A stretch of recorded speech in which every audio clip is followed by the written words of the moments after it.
Welcome to the Midnight Founders Podcast, a national podcast focused on entrepreneurship. We are your hosts, AJ Rounds from Rev Road and Jake McHarg from CB Vault. Here at the Midnight Founders Podcast, we focus on telling the behind-the-scenes stories of what makes a successful entrepreneur. Good morning. We're here on the Midnight Founders Podcast, another episode here in studio where today we're with Brian Brown. And we were joking a little bit before the show. He's the plunger. So Not the Spanish fork Brian Brown, the plunger Brian That's Brown. right. Yeah, so he's doing a couple of really cool things with the franchise plunge, which is becoming kind of a movement. We'll talk about that, I'm sure, during the show. And then he's done some cool things with some relationship building that he's going to talk about as well with Philosophy Partners. Yep. So anyway, Brian, welcome to the show. Good to have you here. Wonderful. Super excited. Yeah, I mean, I'm not quite the crowd that you're usually used to, so we got to level out the averages of stardom. So Well, but the cool thing is you have this amazing Hawaiian shirt on with leopards on it. So it's fall weather, and it's you gotta be where you want to be, right? So you're channeling that inner that inner happiness. it's become kind of a cold. uniform for me. My daughter picked it out when I ran some of my golf tournaments. She's like, you need to be visible, right? And so it went with the pink hat, and next thing you know, it's my new uniform. So. There you go. I love it. Looks great. Well, Brian, welcome to the show. Tell the audience a little bit about what you're doing. 30-second pitch on, partner philosophy partner, and then what you're doing with Plunge. Yeah. Ultimately, I'm a community builder at heart, right? So I love to. My background's business development, so doing that in the tech world, there was things I loved about it, things I hated about it. So when I went out on my own, it was, what do I really want to focus on, and how do I want to take both of those things into the business world and be a solopreneur? So partner philosophy is all built around the idea of building relationships and connecting businesses person to person. So that's taken a lot of facets around events, really, to say, okay, it could be plunging, right? It was actually one of the first things, and we'll get into that too. But it's just the idea that, business is a relationships game. And so what I really try to do is to curate that in a really meaningful way to make it to where, it's so chaotic these days in our inboxes and beyond. And so I'm bringing people together over meals, over hot wings with burning questions is a meetup I do monthly. And it's all about the idea of just curating the right people. So if you get them in the room, the right things will happen, the right business will happen. So that's everything from I've helped people figure out angel investors inside of a plunge, right? So that's what led me to Plunge, becoming a franchise owner there was, I'm doing this gig with Partner Philosophy, bringing all these people together. Started bringing people together at the Plunge in Provo that started 3-4 years ago. They opened up franchising, and I just was like, this is such a community, more than just an action, right? I mean, you can, we were talking to Jake about jumping in the river. You can do that. That's cool. I'm okay with that. But the Plunge model is all built around this idea of bringing people into a third space and letting them have these interactions that are just so organic, natural. You're either in the sauna, which I like to spend most of my time in, or you're in the cold plunge, which I like to spend about a minute or two in. But between those two spaces, you really get to know people, and you have a phenomenal time with people of all different backgrounds. And so That's how they kind of both merged together. So did you, Brian, the reason you started this was you saw a gap or something that needed to be filled, and so what's the problem you're trying to solve with this? Yeah, so again, the business development problem I saw was this really strong push, especially in the tech world, towards let's automate all of our interactions, our relationship interactions, which I'm a fan of. I'm definitely a fan of touch points. I'm a fan of marketing. I just believe there's an edge that you get when you connect with people in person. So really, when I started Partner Philosophy, it was this idea that, hey, it's great to drop everyone that you meet at a conference into your sequencing. But what's even better is if you can actually build a relationship with them really quickly, and then all that stuff adds to it, right? So that's a lot of what I'm trying to solve is bring the right people together and then let that other stuff do its work where it needs to do its work. But it's so much easier to transition from connection to, conversation to revenue, in my opinion, when you've met in person. It is. So it's a different connection, isn't it? It's just different. It's just different. I think, when we talk lifetime value of customers and we talk, average sale and everything, when I was doing business development in the tech world, as much as the lead generation could do a volume game for me, my quota was always hit by the people I met at a conference, the people that I met at the meetup, the people that I went to lunch with, the people that I flew and visited. So I'm like, okay, people need that. And a lot of people suck at it, to be honest. A lot of salespeople suck at it. They get too caught up in, whatever the scheme is. And I'm just like, man, my scheme is just like meet people and see what they're doing. And then Meaning they suck at it like they're just trying to sell during this experience? They're not trying to build a relationship? Is that what you're saying? Exactly. And it's like, it's amazing to me, especially when we went to COVID. And this is like kind of how I started this 18 months ago, 2 years ago. When we went to COVID, it was like, oh yeah, well, we can do everything in person, virtual, right? And I think now we're almost flipping back the other way. And you see this in the events world right now. I mean, I was just at like reference group yesterday with Tyler Jennings. Like there's, shout out to Tyler. That's an awesome group. It's a great group, right? Yeah. And it's like, it's palpable when you're there. And people ask me, so I do a similar meetup, right? The Burning Questions. They're like, well, how come you're not putting this on the web? And I'm like, because it's not the same. Like, it's great. Like the clips, like, sure, I should probably be better at promoting it on social or whatever. But it's not the same of when you're sitting down, like experiencing it. And then that quick connection you have, like Nicole Tanner was on with us at Burning Questions a few months ago. And I just talked to a person last night. She's amazing. We've had her on the podcast. She's yeah, so and that's what they were like. They're like, that stuff stuck with me. And I'm like, okay. And I asked them, I'm like, well, would it have stuck with you if you were just like watching it? No, right? It's like good point. It's the experience factor. So I think there's plenty of room to do that. And the investment it's a quality over quantity game, right? So it's like just the idea that, yeah, you're probably not going to have 50 leads in your inbox, but I'm just like, I saw in the business development world that, again, like the volume game only went so far. Like, sure. Did it help that marketing was feeding me some leads? Yeah, but most of the time, like I was closing business that I met. And when I met it was a lot easier to get to revenue too. I have to know more about this Burning Questions thing. I'm a huge fan of Hot Wings too. Okay, yeah. We did our fantasy football draft this spring, and the draft order was decided by how far you made it into the Hot Ones challenge. Okay, so we bought the first week one. Okay, so you're doing Hot Ones too? I have a few of the sauces from Hot Ones, but it's very Hot Ones style, right? So we're eating wings. I've gone back and forth on the format of whether we eat during the interview, like which is Hot One style, or we do like just an all out brutal the bomb hot sauce at the end. I will say, like, you probably don't want to know, but internally my system is destroyed from the Hot Ones. Oh yeah, dude. I've done this 12 times now. You burned it up many times over. The bomb is brutal. It is it's like unbelievable. What is the bomb? It's like you go up in levels. So the Hot Ones challenge goes from 1 to 10. Yeah. The bomb is 8. Yeah. It's like a hot sauce. But dude, the jump from 7 to 8, it's diabolical. I was close to being hospitalized. I feel like after like it last, it's like 2 months ago. Like what had happened is my wife switched it up on me. She's the one that manages the Hot Ones or the sauces. And so we were prepared. We had talked about, so we transitioned from this idea of eating during the whole time because it was just kind of distracting. We weren't really getting through the interview because, again, when you're not editing it, it's hard. We do it live. It's all live. So we have an audience and everything. So we transitioned it to just doing like the challenge at the end. So we just ate like 5 wings in a row, all in like 2 minutes. And so in the past, we'd you just dabble on the sauces, whatever, as you go, and you're doing the 10 wings.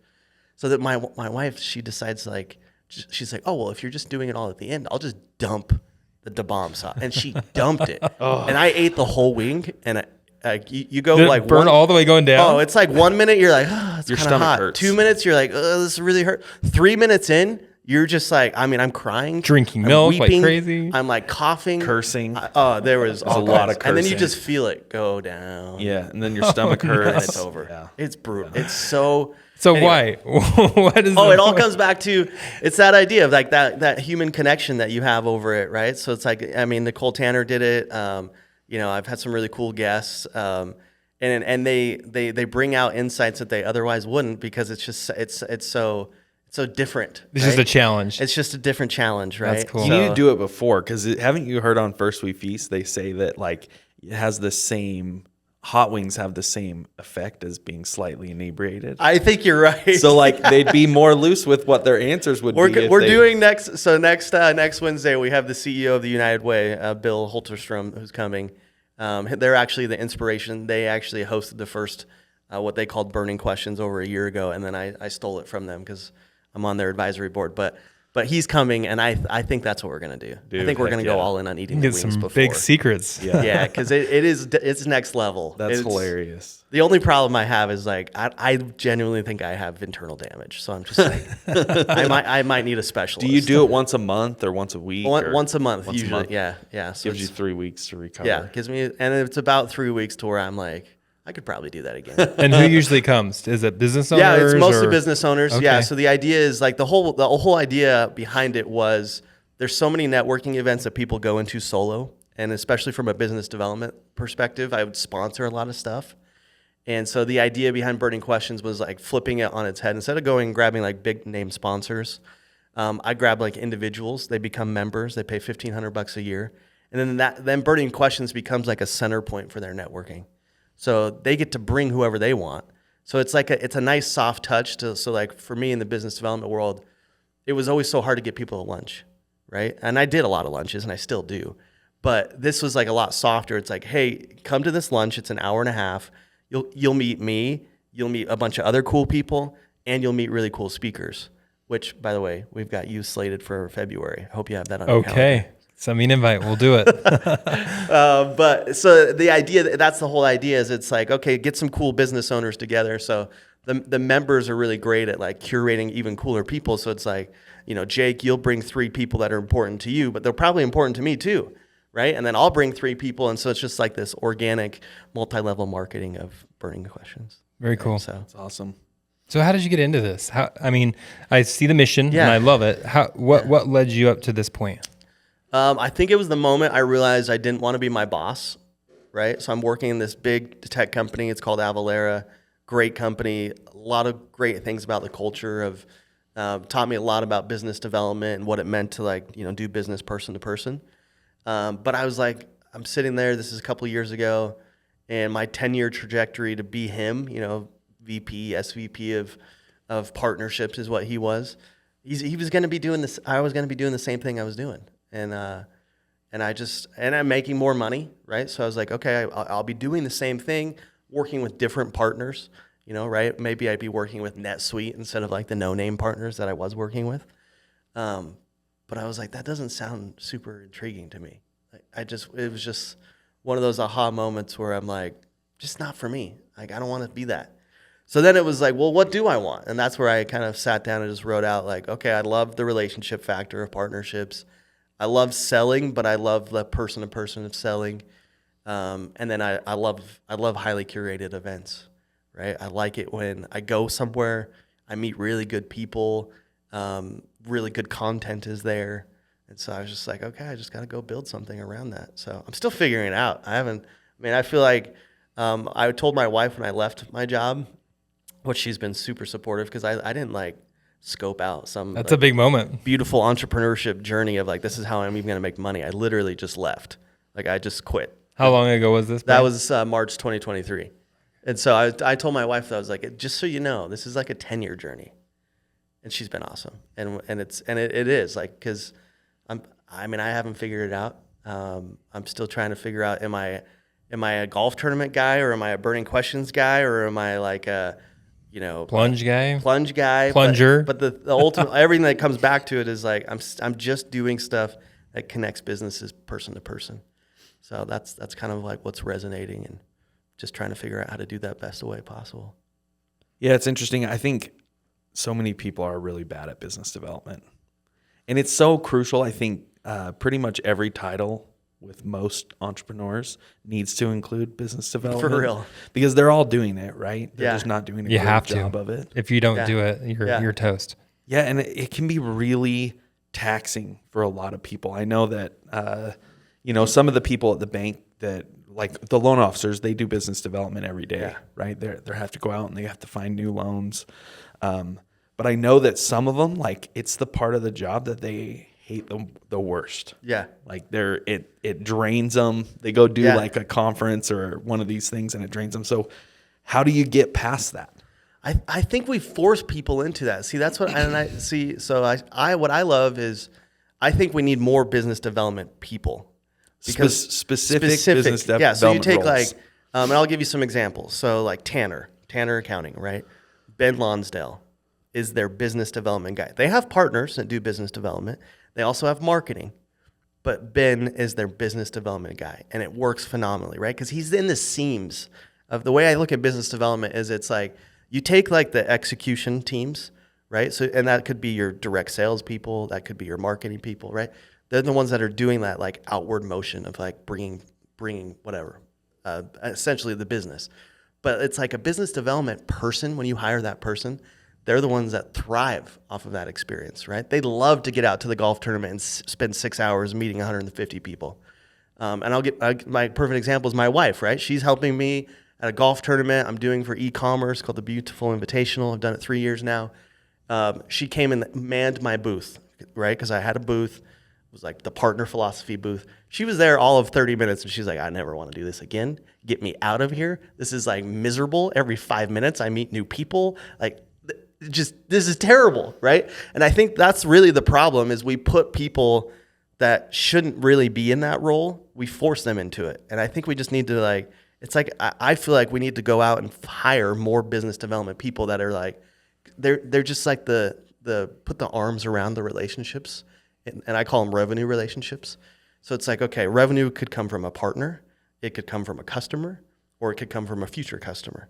And a business development person sees all of those the same, and they're really good at just like connecting the dots on Building those. relationships. Yeah. So it's like if they show up to an event. So for example, when I was at Avalara, I'd go with the salespeople, and some of the salespeople even, right?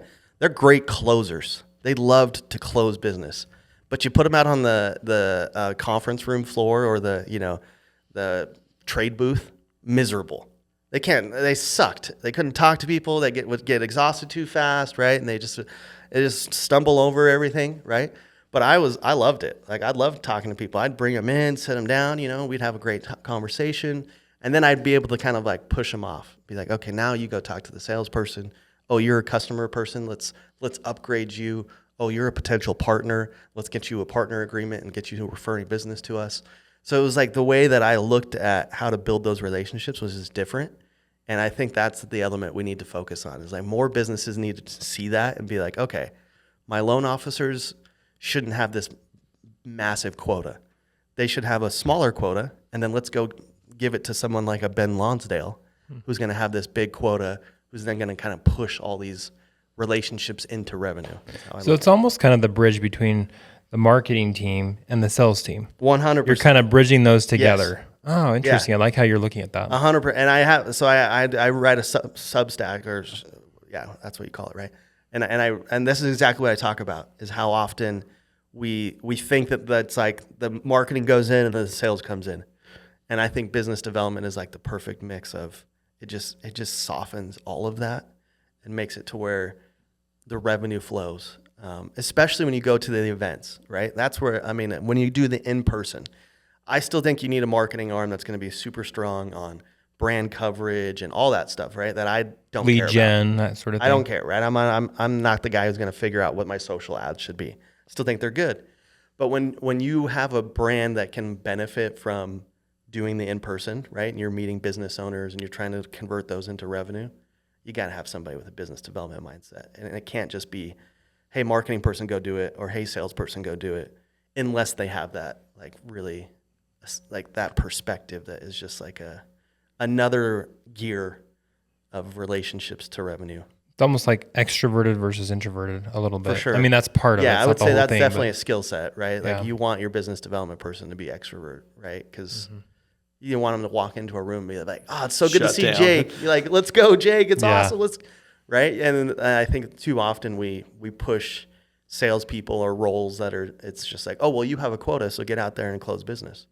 And it's like, well, yeah, but so it was, the thing I loved the most when I was in the tech world at this company, Avalara, was how like pilot, co-pilot I was with sales, right? So like we could go to a conference and it was like the prospects like couldn't quite figure out what the heck I was there for other than next thing you know, they're buying from us, right? And it was because it was like, I was just curious. I was the guy who was curious. It's like, AJ, what are you working on? Oh, we're working on this. It's like, oh, okay. Well, maybe you should talk to my friend Nikki, And they're like, well, who's Nikki? Oh, she works for Avalara too. She happens to be in sales. Oh, okay, cool. Yeah, let's talk to her. But then I was also like, what's cool about business development is I was working with partners. So then I'd also be like, hey, you should talk to CB Bank or, a central bank over here. Like, you should talk to Jake. And then Jake would refer business to me, and then I'd refer business to him. And you get this whole ecosystem of like building these relationships. And it was because I was the curious guy, and I wasn't so overly focused on, I gotta make sure and have my sales activities filled out today. It was like, no, I just got to make sure I have my relationships going. Very cool. Love it. Time really quick. I think I'm hearing them out there. The Provo people. Yeah, they're probably, if they're Let me coming just- early, let me right? go It's check 15 really minutes. Yeah, I sent him an email and told him to wait in the lobby. So. you're good. What kind of? So you run golf tournaments too? Yeah. When is the Yeah. next one? Next one is in 2 weeks for construction. So they're always very like centered on some industry. So I've done a tech one, I've done a e-commerce one, I've done an MLM one, and then this will be my first time doing a construction. So it'll be like the golfers are all general contractors, and then the like sponsors on the holes are all service providers. So it's like we got like a accountant and a Where are you doing it? that one's St. George. It's the first time. I usually do them at Thanksgiving Point. It's my favorite. I've done like Wasatch, or I've done Soldier Hollow, but Thanksgiving Point, because I tend to do like they tend to be like really highly curated on individuals, and to get people there, like Thanksgiving Point's great. It's just like a good radius of, I can pull people from Utah, like Salt Lake County.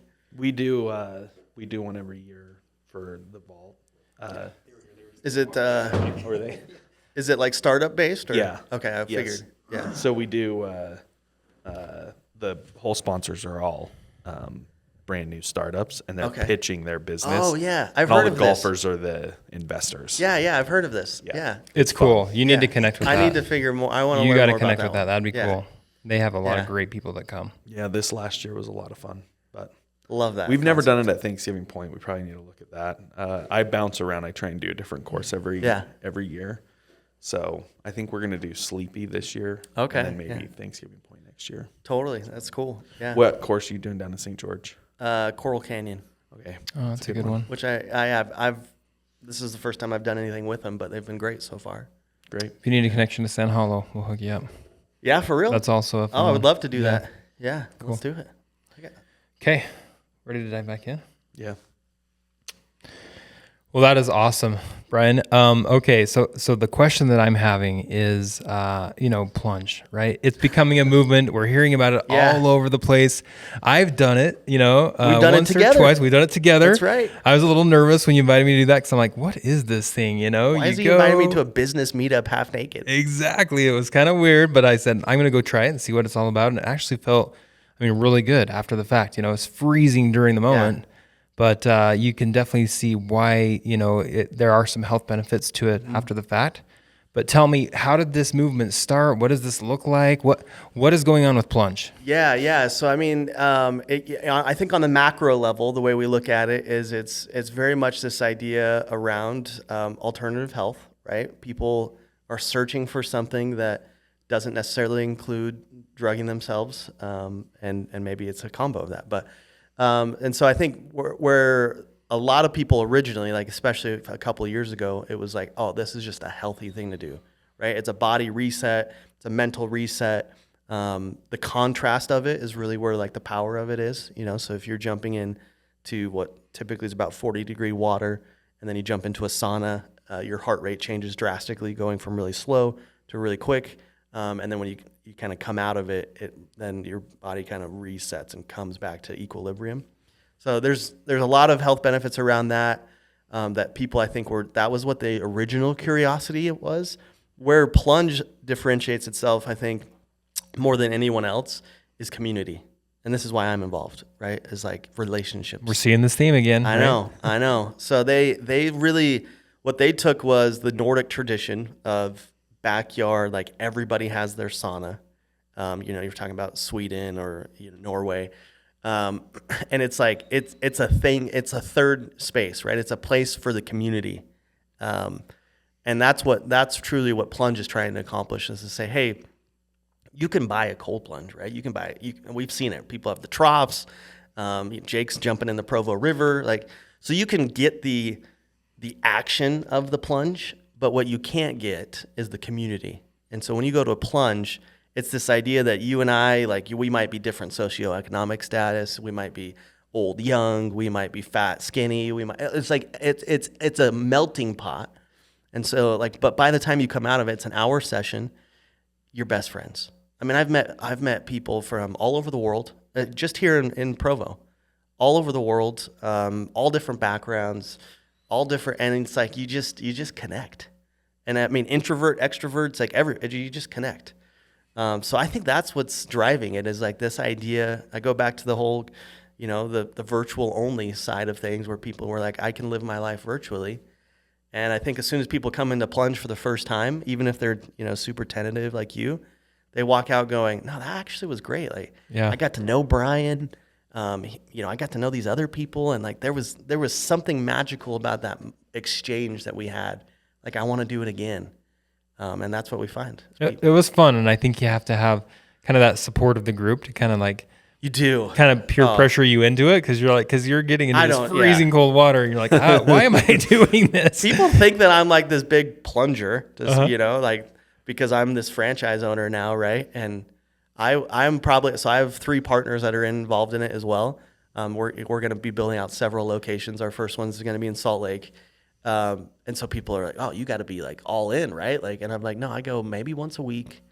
And I'm the most painful part is every time it doesn't get easier. It's always cold.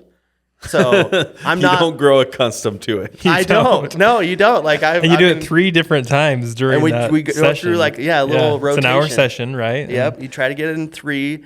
And that again kind of builds on the health benefits of the idea is it's not an endurance game, right? It's more of a repetition game. It's more of an exposure game. So, you rarely see it plunge people that are going for 5, 6, 10 minutes. It's much more you jumping in, endure what you can endure, jump back out, because it doesn't take long for your heart rate to be this is brutal. I think we got up to 2 minutes or something. Yeah, and we were dying, right? Yeah. Yeah. So, but what's funny is the women are the strongest. They're such ballers. They get in that water and they're just I had this one guy came for the first time with his wife, and she'd been before, and he gets in and he starts to get out at 15 seconds, and she slams his shoulders down. She's you're staying in here for a minute. And I'm wow, okay, go for it. That's This is awesome. I'm just getting the sense that if you want to be friends with Brian, you just have to be comfortable being really uncomfortable. That's right. Yes. Whether That's it's hot wings or plunging. What am I doing or to people? These business development meetings that most people would probably choose Extremes. a plunge. Not for the faint of heart. Not I'm to be all friends about with Brian. extremes, right? That's cool. We do have good food at most of the stuff I do. So at least good. if you're a I can foodie, get on board with that. we could do that. Rocky Mountain Wing Shack is the wings place of choice for Oh, burger shout out to them. Super good. So good. Where is that? American Fork. Okay. Okay. Yeah, Try that out. yeah, it's really good. Yeah, Alan's retired 17 times, but not. He's owned it for years. He's still there. He's still there. Every time I go in, I'm hey, didn't you retire? He's yep, and I'm still here. But super funny. good guy. Yeah. Well, he's good at making wings then. That's cool. Well, the whole process of, plunging, I find it fascinating, because I was how is this even going to work? And if I remember right, the program is it's about an hour session. You come, you undress to your level of comfort, and then you do the sauna for 13 to 15 minutes, I want to say, and then plunge for, 1 to 2 minutes, as long as you can. Go back to the sauna. Yeah. You're burning up again, then you go back and plunge, sauna and plunge, and then you're done. Shower off, get dressed, and then you're out. Yeah, it's essentially the program, right? Yeah, you'll see at Plunge they have stickers and all this. Their regimen is hot, cold, rest, repeat. That's the idea. That's right. So they even have some chairs and stuff in between. It's almost like a lounge area. They have some teas. My preference is honey water. Somebody taught me you just they have honey packets. You put it in hot water. So it's this idea. Yeah, if you kind of go again, you're going to extremes, and then you're letting your body come back to equilibrium. So it has a lot of roots in even meditation, right? The idea that you go. Your mind wanders, and then you bring it back to a centering point. And your mind wanders, and and so it's kind of the same idea for your body, where it's let's take it to an extreme, and then let your body come back to a center point. Very cool. Awesome. I think that there's a lot of parallels. I'm going to draw one, I think. Let's do it. Oh, we're going to go deep here. Yeah, I just think that like business development can be the exact same way for people. Like it's so uncomfortable for a lot of people. Yeah. But I think if people did it this way, where they're like, hey, let's go be uncomfortable and then give me like 2 hours to reset, right? Like get back to like a normal. Yeah. But then, I think more people could be involved in business development and better at business development if they took it in small doses. Just did it more natural, right? Like more casual. Yeah. But if they were just, you're going to have to do things with your business as an entrepreneur that you're uncomfortable with. Yeah. You just will. Like there are parts of the job that you're not great at, and you just have to force your way in and kind of do that thing that's uncomfortable, get it over with, and then get back to what you're good at. I mean, don't all our relationships start out uncomfortable, right? I mean, I met my wife in high school. That was uncomfortable, right? Like I'm 16 years old. I don't know what the heck I'm doing. In fact, I just posted on LinkedIn that she gave me her number the end of sophomore year, the last day of sophomore year. I never called her. The whole summer. Yeah, it was bad. It wasn't until like 6-7 months later that like another friend like kind of reintroduced us, and I think she was still mad at me at that point. But I didn't have a cell phone. Like she was cool. She had a cell phone. But anyway, to your point, yeah, like embrace the uncomfortable, right? And the example. So I invested in a company called Mobley. We haven't talked about them, but real quick, again, connecting. So they're an app that helps with engagement, right? So they connect, they give you data so you can enhance your data, but it's like trade room floor style where like I can scan a badge, it'll enhance all the data from their cell phone number to their email address to their LinkedIn profile, gives me everything, right? Whereas you typically go to conferences and you may or may not have good contact data. So you get good contact data, but then two, with the app, because I'm a guy who's always in the field, right? I'm always meeting people, I'm going to meetups, whatever. It has a bunch of action buttons, so it's like connect on LinkedIn or send email or send text. And that logs it back to the CRM, which if you're in sales or in business development is your worst enemy, right? Logging to the CRM. Please don't ask me to do it. So that it also covers that. But even more than that, to your point, is it takes like the discomfort of like those interactions and it makes it way more fluid. So the way I use it, if I meet someone at reference group, for example, use the app. The next day, I'm probably sending them a LinkedIn request, and it's personalized. Hey, nice to meet you, Jake. It was good to connect with you at reference group. Then, to your point, like I leave some space. Like I have the rest minute, like 3 days, 4 days. Then I might send them an email and be like, hey, by the way, we talked about this. And it's just, I think it's this idea that, the opposite end I'll give you is I love Lovesac. They're awesome. Like they're really great. My daughter loves it. Shout out to Sean Nilsson. We're trying to get him on the podcast. Well, he should come. He should Yes. come because we need to talk about revenue relationships. There you go. Because I went to their mall kiosk with my daughter this weekend. Loved it. We got to change everything, check it all out, whatever. Of course, my daughter wants a $10,000 Lovesac. It was 30% off. So thank you, Sean. It was 30% off, so it wasn't $10,000. It was more like $1,000. Anyway, this is what she wants. She loved it, whatever. Well, it was so intense. Like the intensity, it was like, hey, I need your cell phone number. I need your email. Let me send you a quote. It was a text message the same day. It was like an email every day this week. It was a phone call on Monday. And I'm just like, oh, man, give me some space. Like I like consistency. Don't get me wrong. I'm a follow-up guy. Follow-up is king. But I think in business development, we make the mistake of, it's just like, don't be so intense about it. Like it's the sequencing is just like if I'm going to buy, like I almost feel like it's like, give me that decompression moment and then come back to me. So go hot, go cold, then rest, repeat. Plunge is the answer for everything. That's There cool. you go. It's kind of like Gary Vee. Give before you take, or ask, There we go. Give first. So Gary I love Vee's that. awesome. Is he going to be on soon? Well, we'll try to get him on too. We would Let's love We're that. sending out the invites. That's right. I'll do it. That's right. I'll invite him. Brian, this has been amazing. Thanks for taking some time with us. Anything else you want to talk about on the podcast while you're here? I love being with good people like yourselves. So we're super grateful Likewise. for you guys. Thanks for giving me opportunity to ramble on a little bit. Hopefully Love you it. can edit. How do people reach out to you? Get in touch with you? I'm a LinkedIn guy. So connect with me on LinkedIn. Make it personal. We'll don't make it uncomfortable, or do. Apparently we have to. Yeah, apparently you have to. I do take people. I call it take the plunge. So I take people to Plunge as like a meetup. So you can meet me at Plunge, and then connect with me on email, Brian@partnerphilosophy.com. Cool. When's the Salt Lake Plunge opening? January. Yeah, Okay. exact date TBD. But we're digging holes and putting in plumbing right now. Awesome. Great. Yeah. Congratulations. Thanks, man. Well, when you go on LinkedIn and look for Brian Brown, look for Brian Brown with Plunge or Partner Philosophy. That's There's right. a lot of Brian Browns There's a out lot there. of Brian So Browns. just FYI. My daughter came home from school one day and said, Brian, or Dad, of course. She's like, they made me Google you, and you were a billionaire, you were a felon, you were a dropout, you were, an entrepreneur. I'm like, that's pretty cool. I'll take all those. Why not? Why not? Brian, thanks for being on the show. Thanks for having me. Good luck with everything. Take care.